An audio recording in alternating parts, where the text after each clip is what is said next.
چونکہ گلگت بلتستان میں مسلم لیگ نون دو گروپوں میں تقسیم ہے، ایک گروپ دوسرے کو نہیں مان رہا ہے۔ امجد صاحب نے جو ریفارمز کمیشن کا چیئرمین ہے، اس بل کو ٹیبل کیا، اس بل کو اسمبلی میں پڑھا، اس کے ساتھ تمام ممبران انکلوڈنگ نون لیگ کے وہ ممبران جو حفیظ الرحمان صاحب موصوف نہیں مانتے ہیں، انہوں نے بھی اس بل میں ووٹ دیا، ہم ان کے بھی مشکور ہیں۔ میرے خیال میں گلگت کا بچہ جانتا ہے کہ اس میں ایک نمبر پہ حفیظ الرحمان ہے۔ آج کے بعد چونکہ وہ اتنا جھوٹ بولتا ہے کہ اس کے ساتھ میں صحافیوں سے بھی گزارش کروں گا کہ اس کے ساتھ حافظ کا لفظ نہ لکھے۔ خود حافظ الرحمان اور سب کو اپنے ہی گھر کے افراد کو کسی کو شہید کا درجہ دیا ہے، کسی کو ایوارڈ دلوایا ہے، خود ہی دلوایا ہے، تو یہ ساری حکومت اس کے ارد گرد گھومتی تھی اور کرپشن بھی اپنے ہی گھر کے اندر۔ سب جانتے ہیں اس کے کرپشن کی داستان، پہلے کہاں رہتا تھا اور بعد میں ابھی کہاں رہتا ہے۔ میں خصوصاً گلگت کے دو اہم پروجیکٹ جو ڈیلیٹ ہوئے ہیں، موصوف کے کہنے پہ ڈیلیٹ ہوئے ہیں، اس نے کل برملا آپ سب صحافیوں کے سامنے کہا اس کا ثبوت لائیں تو میں سیاست چھوڑ دوں گا۔ ایک طرف خود یہ کہا، دوسری طرف خود ہی ایک لیٹر اس نے پبلک کیا۔ یہ لیٹر اس نے کیا، ہم نے نہیں کیا ہے، اس کمپنی کی لکھی ہوئی ہے جس کا وہ بینیفیشری ہے، بیک ڈور میں اس سے پیسے لیتا ہے۔ وہ گلگت بلتستان کا سب بندہ جانتا ہے، اس کمپنی کا شاید سلطان محمود اینڈ سنس کے نام پہ کوئی کمپنی ہے۔ جو اس نے پیش کیا ہے اس میں یہ کہتا ہے کہ اس کمپنی کو فری نہیں کیا۔ بھائی اس کی ذمہ داری اس کمپنی پہ تھی۔ اگر موصوف کو اتنا ہی گلا تھا چائنا امبیسیڈر سے ملتے، اگر اس کی کمپنی جعلی نہیں تھی، اس کا جوائنٹ وینچر جعلی نہیں تھا، تو موصوف چائنیز امبیسی سے مل کے اس کی این او سی منگواتے۔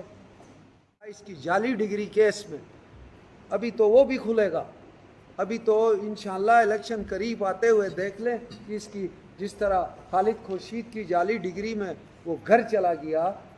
مجھے پتہ نہیں اس نے کہیں اس ڈگری کو کسی فورم میں اپنی بینیفٹس کے لیے استعمال کیا نہیں کیا، مجھے نہیں معلوم، لیکن موصوف نے 2009 کے ٹیکنوکریٹ کے الیکشن میں پورا ڈاکومنٹس جمع کر کے اپنے آپ کو ایلیجیبل ہوا، اور 3 بندوں میں جس میں 2 گواہ آج بھی زندہ ہے، ایک اسلم صاحب اور ایک محترم جناب مولانا سرور شاہ صاحب، ٹاسک کے ذریعے مولانا سرور شاہ صاحب آئے، اور وزیر اعظم شہباز شریف۔ حاجی گلبر صاحب کو جو حکومت دی گئی ہے، یہ مسلم لیگ نون کے صدر سابق اور موجودہ وزیر اعظم شہباز شریف صاحب کے کہنے پہ دی۔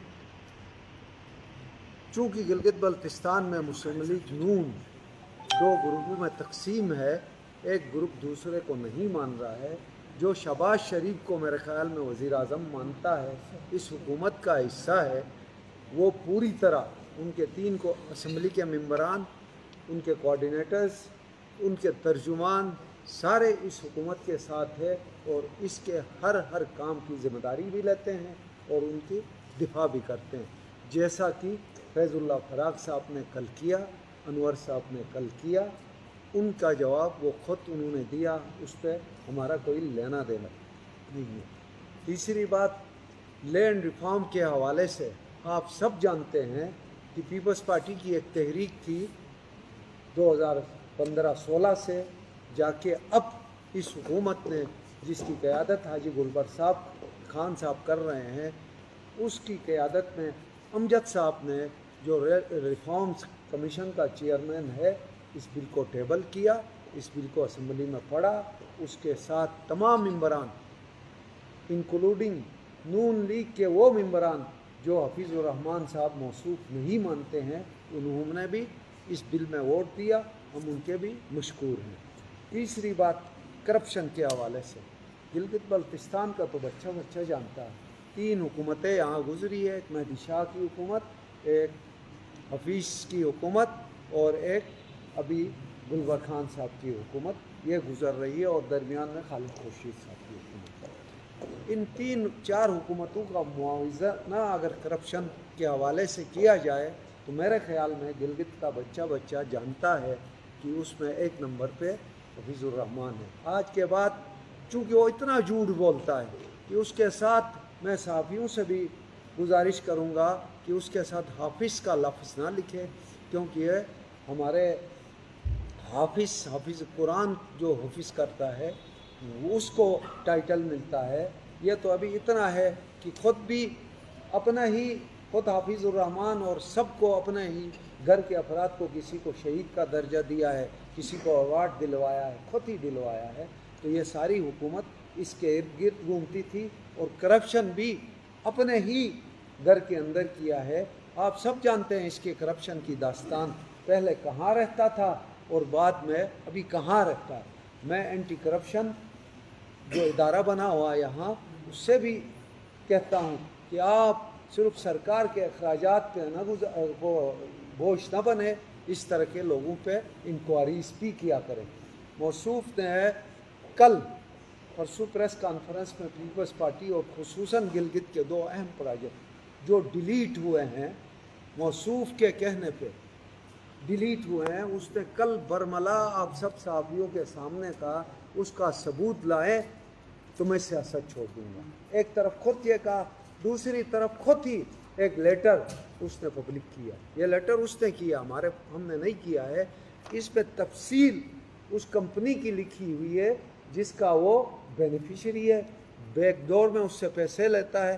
وہ گلگت بلتستان کا سب بندہ جانتا ہے اس کمپنی کا، شاید سلطان محمود اینڈ سنس کے نام پہ کوئی کمپنی ہے۔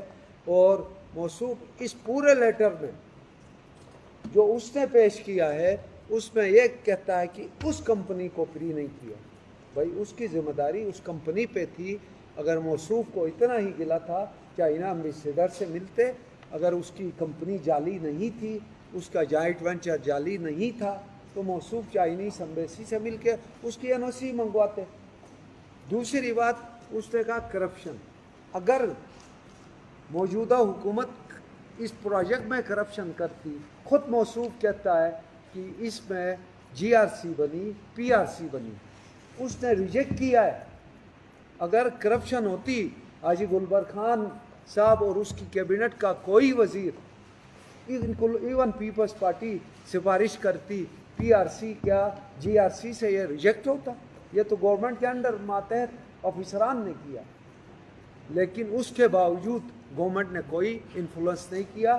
کنٹریکٹر عدالت میں چلے گئے، جب عدالت نے فیصلہ دیا تو موصوف عدالتوں کو بھی نہیں مانتا ہے، کیونکہ اپنے دور میں شاید اس کو پتہ ہے یہ وہ عدالتیں نہیں ہیں جو موصوف کے دور میں تھا اس کی جعلی ڈگری کیس میں۔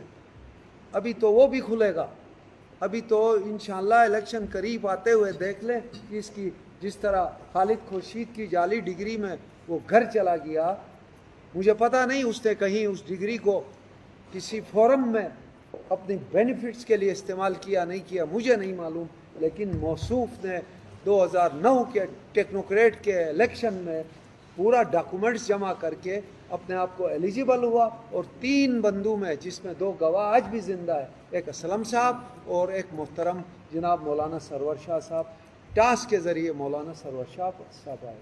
وہ جعلی ڈگری اس نے وہیں سے اپنے ایک چیلا تھا وہاں اس کا الیکشن کمشنر جو آج کل ایک سیکٹری ہے، اس کے ذریعے وہ جعلی ڈگری اور جو اس نے سرٹیفکیٹ جمع کرایا تھا ایکسپیرینس کا وہ بھی جعلی تھا، دونوں اٹھوائے۔ باقی ڈاکومنٹس موجود ہے، آج بھی موجود ہے، ہمارے ساتھ سامنے بھی موجود ہے اور سپریم اپیلیٹ کورٹ میں بھی موجود ہے۔ اس رات جب صبح فیصلہ ہونا تھا، موصوف یہ سمجھتے ہیں کہ سارے شاہد جج اس جیسے ہوں، رات کو پورا گلگت بلتستان جانتا ہے وہ جج صاحب کو انہوں نے راتوں رات یہاں گن رکھ کے یہاں سے گلگت سے اسلام آباد بھیج دیا۔ اس کے بعد صبح وہ بینچ ٹوٹ گئی، جس کے بعد وہ بینچ نہیں بنی۔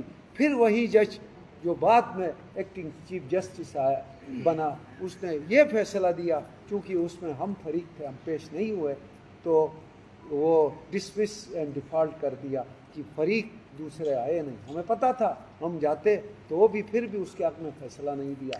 اب وہ فیصلہ نہیں ہے، ڈسمس اس بنیاد پہ کیا ہے کہ فریق شامل نہیں، اور موجودہ سپریم کورٹ کے جج نے بھی اس بنیاد پہ بعد میں ہم نے ریویو کیا اور اس بنیاد پہ اس کو ریجیکٹ کیا۔ میرٹ پہ فیصلہ آج بھی نہیں ہوا ہے، اس کا فیصلہ ہونا باقی ہے جعلی ڈگری کیس میں۔